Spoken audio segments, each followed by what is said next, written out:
La persona que vivió esta historia solía decir: yo no creo en los fantasmas ni en esas cosas.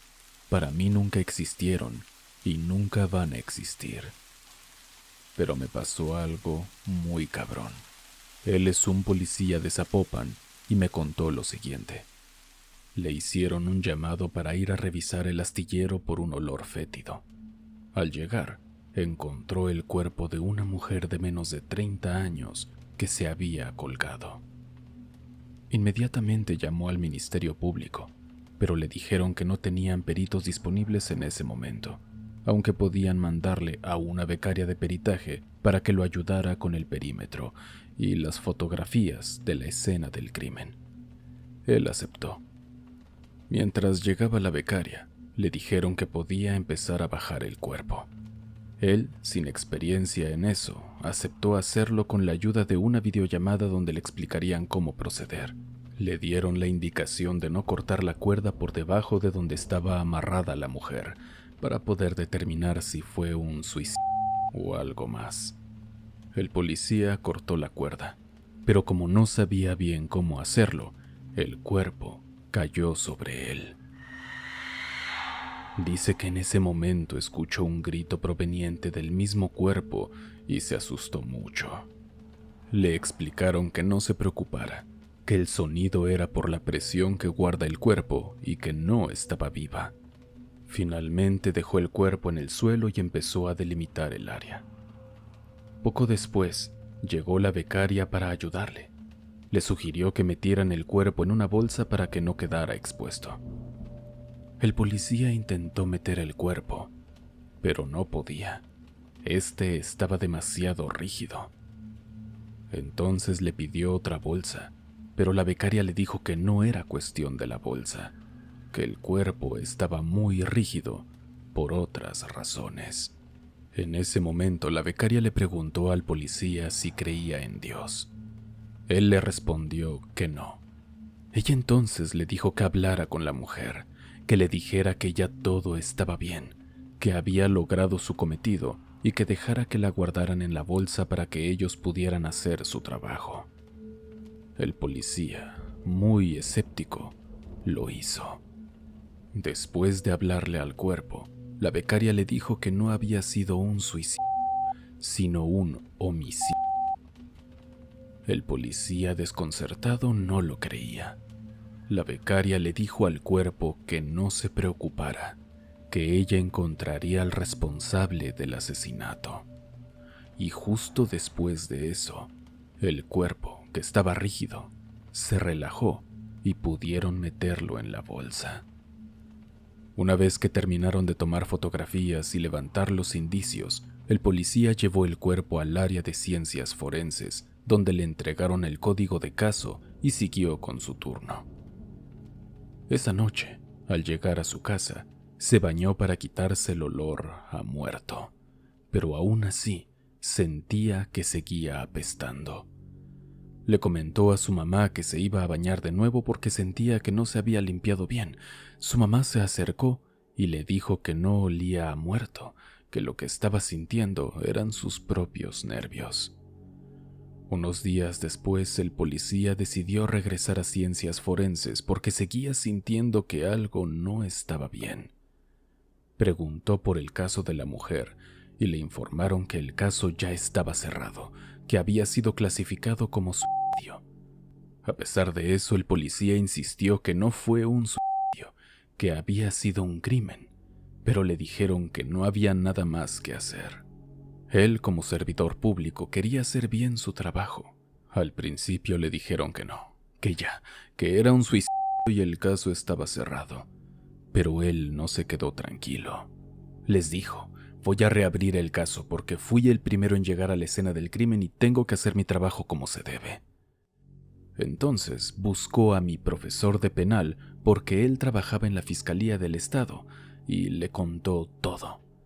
Mi profe le contestó: la neta es un pedo reabrir un caso cuando ya está cerrado. Necesitas contactar a la familia porque ellos son los únicos que pueden reabrirlo. Tú puedes estar detrás del seguimiento, pero para reabrirlo, solo la familia.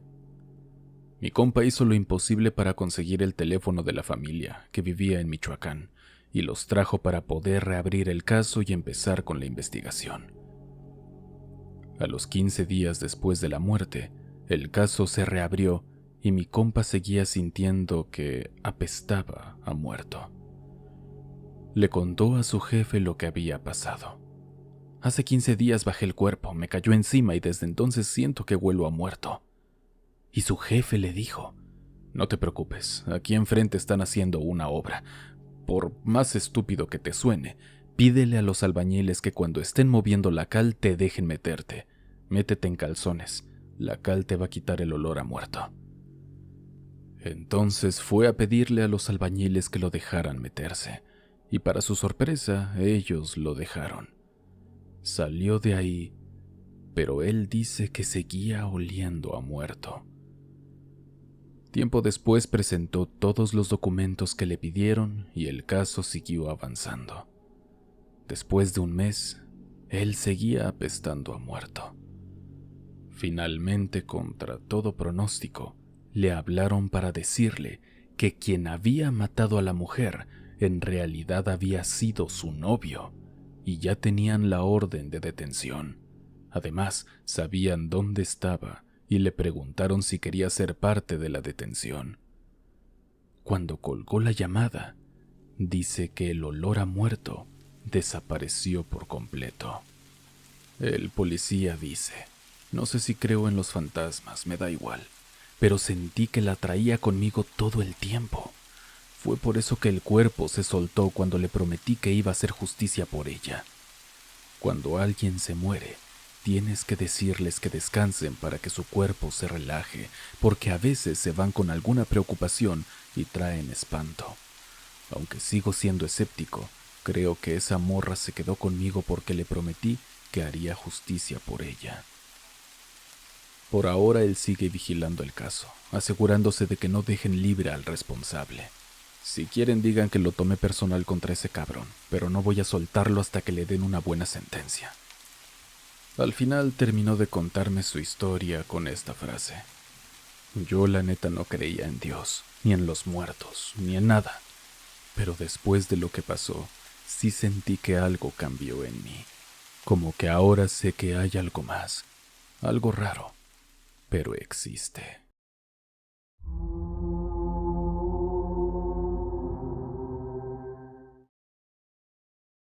Hola, Ger.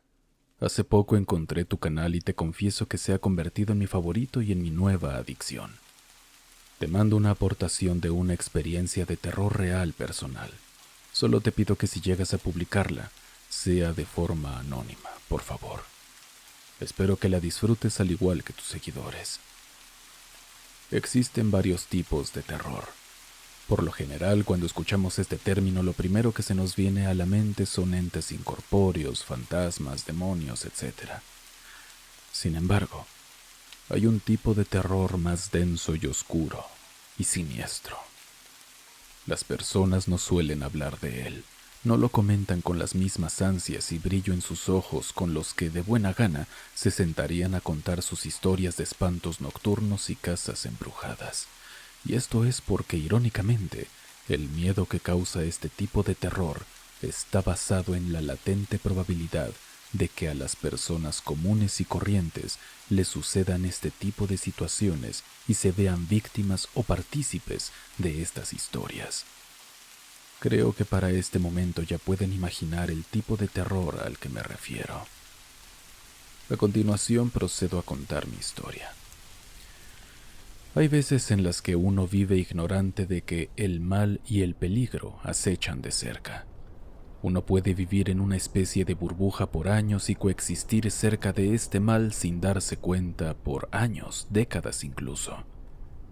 Mi vida transcurrió durante los primeros 19 años de forma pacífica y normal, mientras crecía y me criaba en la casa de mi abuela y mi familia materna, en un tranquilo barrio de mi estado, el cual era conocido, al menos en boca de los gobernadores de turno, porque nunca pasaba nada. Jamás en esos años me imaginé que al mismo tiempo, a pocos kilómetros del hogar donde solo conocía amor, se encontraba un mal profundo. Unos años más tarde, por cuestiones de economía, tuve que dejar la universidad temporalmente. Mientras decidía qué hacer con mi vida, pensé en conseguir un trabajo, y así encontré este lugar maldito. Ahora déjenme hacer una pausa para ponerlos en contexto. El negocio del que hablo es una pizzería local, la cual por obvias razones no mencionaré. Tenía al menos unos 40 años en la ciudad y hasta la fecha es bastante conocida. Sin embargo, aunque toda mi vida había transcurrido tan cerca de ella, por alguna razón desconocida, yo jamás había puesto un pie ahí, a pesar de que gran cantidad de familiares y amigos cercanos me habían invitado en reiteradas ocasiones. Hasta cierto punto era extraño cómo un lugar podía ser tan familiar y a la vez tan desconocido. La primera impresión que tuve al entrar fue que era un lugar sumamente oscuro. Literalmente dependían de las lámparas justo encima de cada mesa y de algunas luces neón empotradas en las paredes para darle algo de iluminación a aquel antro, a pesar de que afuera aún había luz solar. La decoración del lugar era francamente deprimente. La intención parecía tratar de imitar algún bar retro de los 80, pero el polvo acumulado en los montones de cuadros, botellas y hasta bolsas de tienda colgadas del techo le daban un aspecto descuidado. La televisión transmitía uno de esos canales de música urbana con videos de mujeres en paños menores, algo que no me importaba en lo más mínimo, pero que era extraño para un restaurante con ambiente familiar.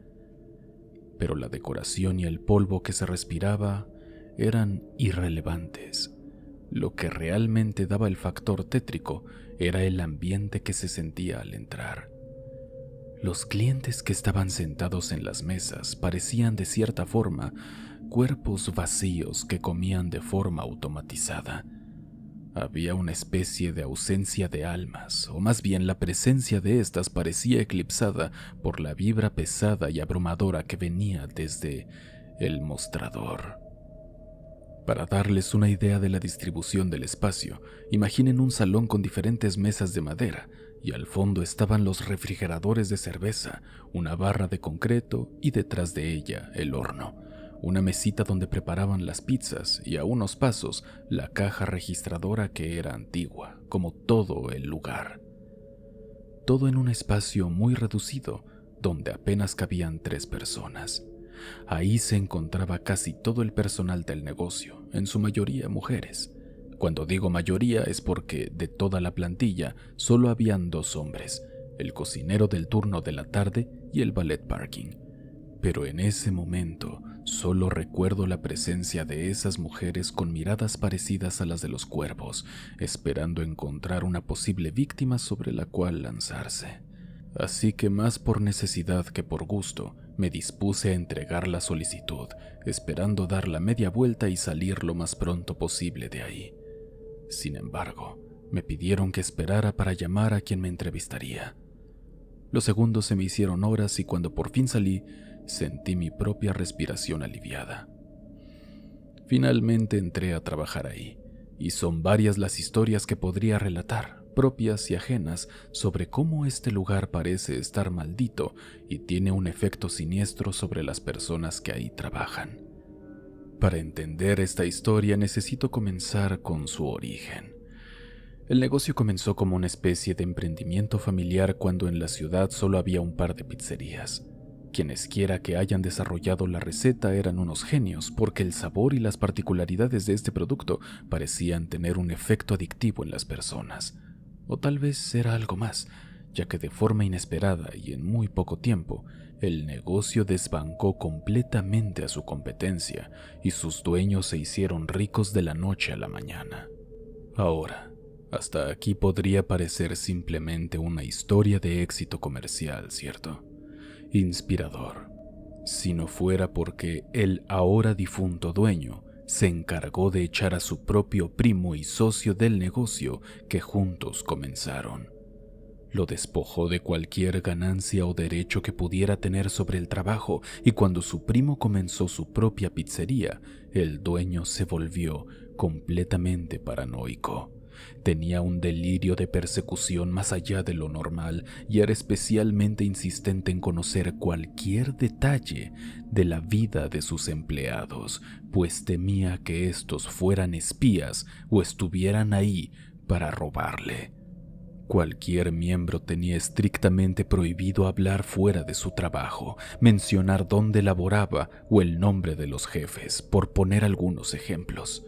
En los tiempos en que el señor aún iba al restaurante, era especialmente estricto y no permitía que los empleados tuvieran tratos amables con los clientes, pues sospechaba que pudieran intercambiar información o hablar de más. Hacía visitas domiciliarias a sus empleados de confianza para asegurarse de que no tuvieran bienes nuevos o que no estuvieran mejorando sus condiciones, ya que él conocía el salario de cada uno, sus gastos, sus deudas, si tenían hijos y demás. Pretendía controlar la capacidad adquisitiva de cada uno para evitar robos. Si alguno sufría una tragedia como la muerte de un ser querido, una separación o una pérdida material, él siempre era el primero en saberlo y hacerse presente. Pero no era precisamente por un gesto de humanidad, sino para aprovecharse del estado vulnerable de sus colaboradores y seguir manipulando sus mentes, haciéndoles creer que el trabajo en esa pizzería era lo único seguro que tenían, así como lo más importante. Era una forma siniestra de engancharlos. Otra manera de asegurarse de que se mantuvieran leales y no descuidaran el trabajo para formar una familia era fomentar las relaciones entre ellos mismos. No era extraño el número de amoríos y matrimonios que surgían en la empresa entre cocineros o repartidores con meseras o cajeras. Luego, si se separaban, habría un reemplazo seguro, siempre que fuera dentro de la misma empresa. No era raro que después de unas décadas, esta clase de endogamia enfermiza derivara en una alta tasa de promiscuidad, tragedias amorosas e infidelidades que terminaban en reclamos y escenas deplorables, incluso en horario laboral y frente a los clientes. Sin embargo, y de forma irónica, las amistades puras, especialmente entre miembros del mismo sexo, no eran bien vistas. Para la organización, la amistad era sinónimo de complicidad y amenaza, así que era más fácil mantener a todos a raya si estaban enemistados o rivalizaban entre sí. Todas estas prácticas extrañas que ya estaban normalizadas incluso por los mismos empleados que llevaban décadas sirviendo el lugar, se heredaron a las siguientes generaciones, imponiéndose mediante políticas extrañas que mermaban y destruían como ácido las relaciones entre empleados, con los clientes e incluso la vida privada prácticamente inexistente de cada trabajador.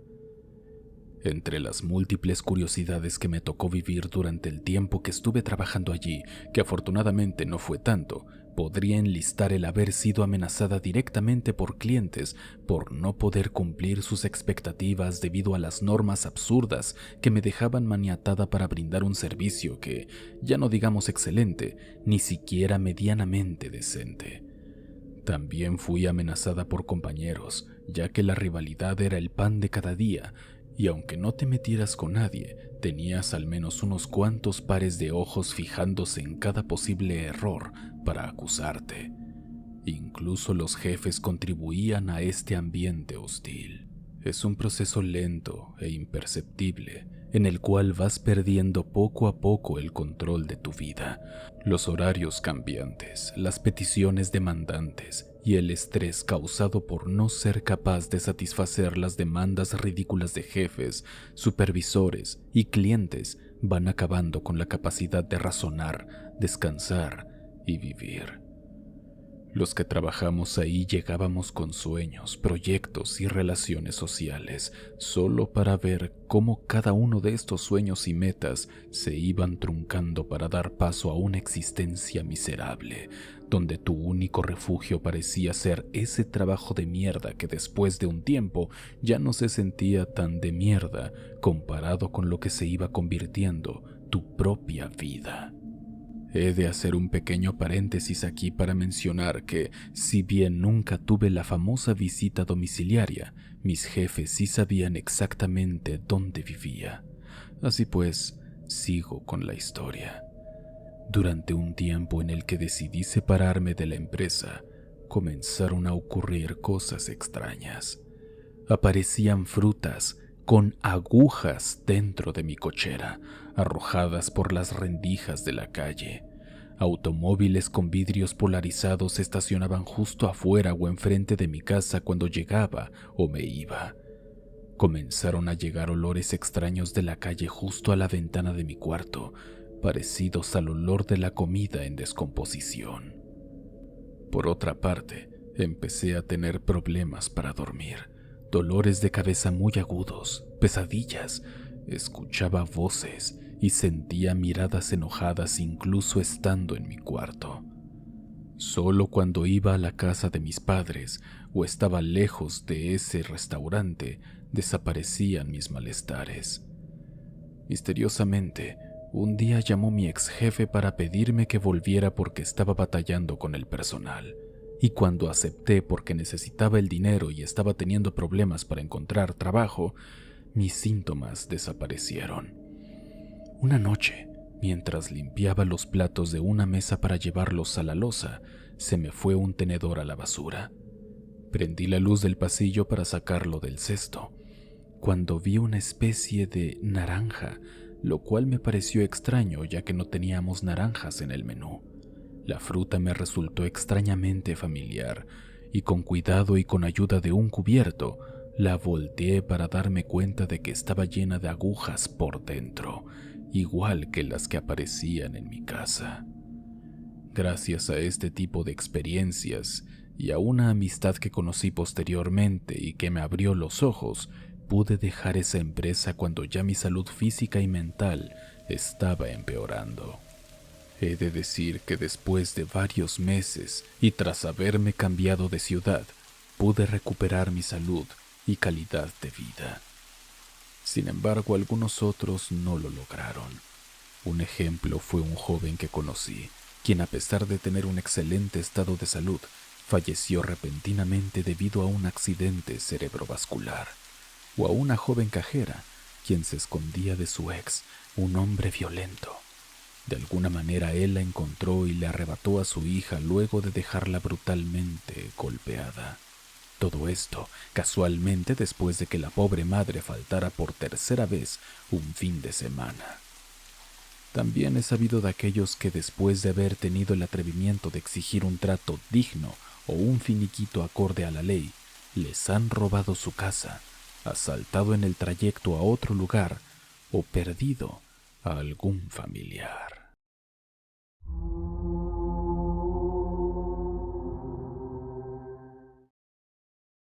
Hola, Ger. Soy un gran fan de tu trabajo desde hace mucho tiempo. Al momento de redactar esta historia ya he visto todos tus videos.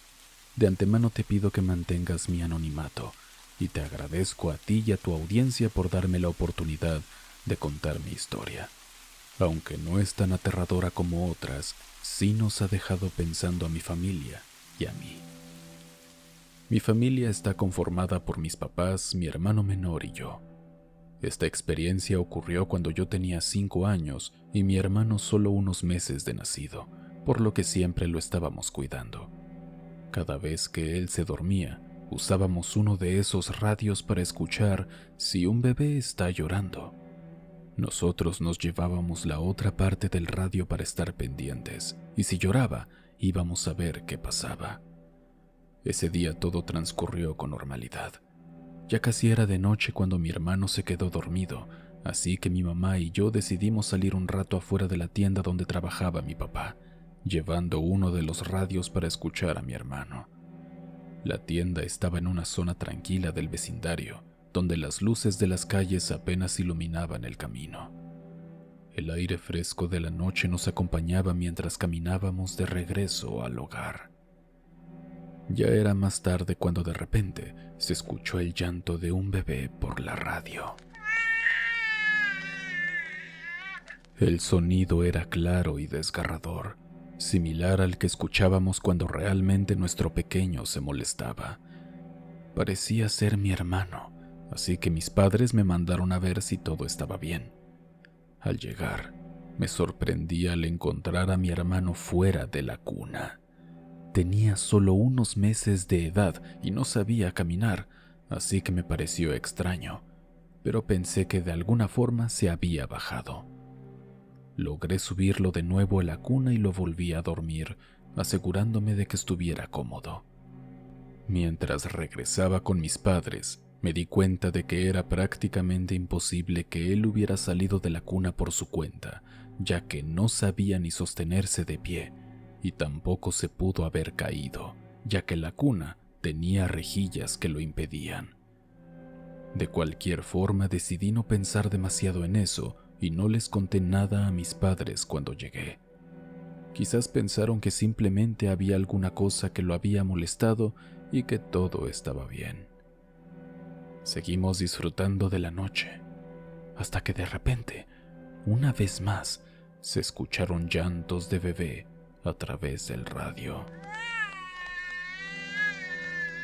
El sonido volvió a ser tan fuerte y claro como antes, llenando la casa con una inquietante sensación. Mis padres me volvieron a mandar, y cuando llegué, vi a mi hermano parado en su cuna, mirando fijamente algo en la parte destinada a colocar objetos para bebés. Al acercarme, me di cuenta de que estaba mirando un cuchillo antiguo. Me asusté ya que estaba segura de que ese cuchillo no estaba ahí la primera vez que fui. El cuchillo tenía un diseño intrincado en el mango y parecía haber sido de otra época. Al notar que me tardaba más de lo normal, mis padres decidieron ir a ver qué pasaba. Cuando llegaron, también vieron el cuchillo en la cuna de mi hermano. No recuerdo bien qué pasó con el cuchillo después o cómo llegó allí en primer lugar, pero la inquietud en sus rostros era evidente. Han pasado muchos años desde ese incidente, pero es una historia que sigue dejándonos pensando. Siempre la contamos en reuniones familiares o cuando vamos a algún lugar. Mi mamá, que no cree mucho en lo paranormal, piensa que quizás dejamos el cuchillo ahí por error. Sin embargo, no tiene sentido, ya que el cuchillo parecía antiguo y estoy segura de que no estaba la primera vez que revisé la cuna. Además, ninguno de nosotros recuerda haber traído un cuchillo de esas características a la casa. Y eso es todo, Ger. Perdón si me extendí o si no se entiende del todo. Es la primera vez que comparto algo en tu canal. Gracias por leerme y mando saludos a ti y a todos los que me escuchan. Oscuros. Quiero invitarlos a mi nuevo programa, Frecuencia Abismal. Ahí estaré trayendo entrevistas de temas aterradores con invitados interesantes que tienen muchas historias inquietantes por contar. Pueden verlo en YouTube o escucharlo en su plataforma de podcast favorita. En la descripción de este episodio encontrarán los links. Por ahora, les dejo un avance del primer episodio. Sobre los sacrificios, ¿qué tan comunes son en los rituales? Y tenía los ojos como unas esferas, pero rojas, rojas, y empezó a bufar. ¿Y qué se siente esto? Cuando tú vas a hacer un ritual de estos tan fuertes, ¿qué es lo que se siente? ¿Cómo es la experiencia de hacer esto? Porque yo en todos mis trabajos hago invocaciones a la Santa Muerte, invocaciones a los demonios. Trabajo con demonios también. Si yo toco esto, ¿me va a afectar? ¿Cómo lo quito, lo recojo, lo ignoro, no le hago caso? No sé, ¿qué hay que hacer en esos casos? Y yo luchaba porque esa cosa saliera de mi cuerpo.